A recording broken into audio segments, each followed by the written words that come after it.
Welcome back mga kakwento mo! Ito ang latest update sa kalagayan ni Cristel Fulgar na sumailalim sa operasyon dahil may cancer. Marami ang labis na nalungkot dahil sa nangyari sa aktres na si Cristel Fulgar. Si Cristel ay isang aktres at magaling na mga awit.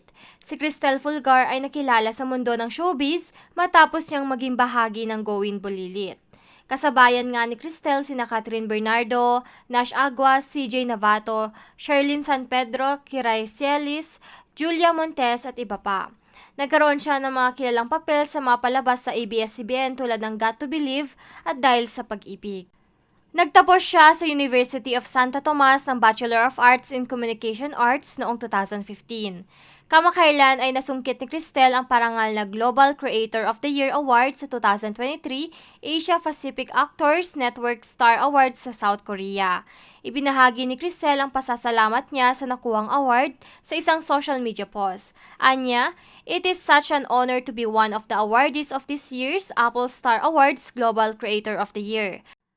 Nagpapasalamat din ang dating child actress sa committee ng naturang award-giving body para sa pagpili sa kanyang sinasabing kategorya ng parangal.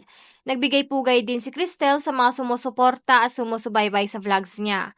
To all of you from the Philippines and all over the world, mabuhay and see you in my next vlog. Bagamat na mahinga muna si Cristel sa show business sa Pilipinas, nanatiling masigla ang karera niya sa entertainment sa pagiging vlogger at recording artist, ngunit ano nga ba ang nangyari ngayon kay Cristel? Usap-usapan nga ngayon ang latest vlog ng actress na si Cristel na ibinahagi niya sa kanyang vlog ang dahilan kung bakit kailangan niyang operahan. Nagkaroon daw siya ng bukol sa binti na tinatawag ang tumor na ito na schwannoma, isang rare na uri ng tumor na nabubuo sa nervous system at nang mabiopsy noong nakaraang taon ay benign naman daw ito. Kadalasan umano ay benign ang mga schwannoma tumor at hindi nararamdaman na masakit. Ngunit maari daw ma-develop sa malignant kaya pinatanggal ang bukol at maari siya ma-develop sa nerve damage. Pinatanggal niya ang tumor sa kanyang binti na may posibilidad daw na maging malignant pag hindi natanggal. May na-discover akong lump sa leg ko, sa calf area. Sa ultrasound ako. Ito yung result. Meron akong yan, ganyan kalaki yung bukol. Medyo malaki siya. Hindi siya basta-basta pala fat lang or blood na namuo. Kaya kailangan kong mag-undergo ng another diagnosis. It's either MRI or biopsy. First time kong igaganon.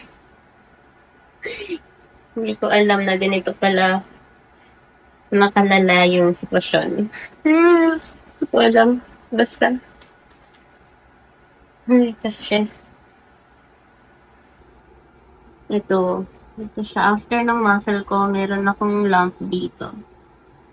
And ganyan siya kalaki. Laki siya. Patapusan ko na ba mga B? Narang ngayon gusto ko lang malaman kung malignant ba siya o benign. Para malaman ko kung kailangan kong mag-undergo ng surgery. Kung malignant siya, kailangan siyang ipatanggal. Ini-wish ko lang ngayon na sana yung maging result ng biopsy is benign. Sana benign siya, please. Ayaw ko mamatay. Matapos siyang mabiopsy na pag-alaman na hindi naman malignant ang kanyang tumor. Gayunpaman para mas maging ligtas ay pinaopera niya ito. Naibahagi nga ni Cristel na bago siya operahan ay talaga nga namang kinakabahan siya. Sa kanyang pamamalagi sa ospital, ang kanyang manliligaw na si Soyuk ang nag-alaga sa kanya. Ani ni Cristel, "I don't think kaya kong gawin lahat to kung wala si Oppa. I'm so thankful."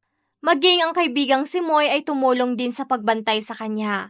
Matapos niyang makalabas ng ospital ay inihatid siya sa airport, pauwi ng Pilipinas dahil gusto daw ng nanay niyang alagaan siya habang nagpapagaling.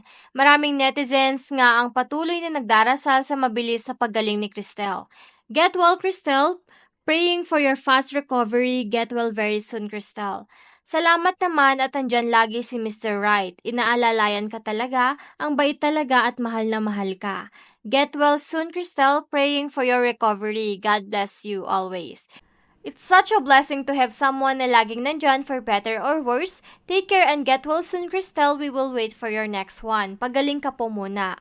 Anong masasabi nyo sa naging recovery ni Cristel? Isa rin ba sa paalala na dapat nating wag isawalang bahala ang mga bagay na nakikita natin sa iba sa ating katawan o kalusugan at sa ganun ay maagapan at hindi ito lumala? I-comment nyo na yan sa ibaba. Huwag kalimutan i-like at subscribe ang aming channel para updated kayo sa mga latest trending news from us, and thank you for watching!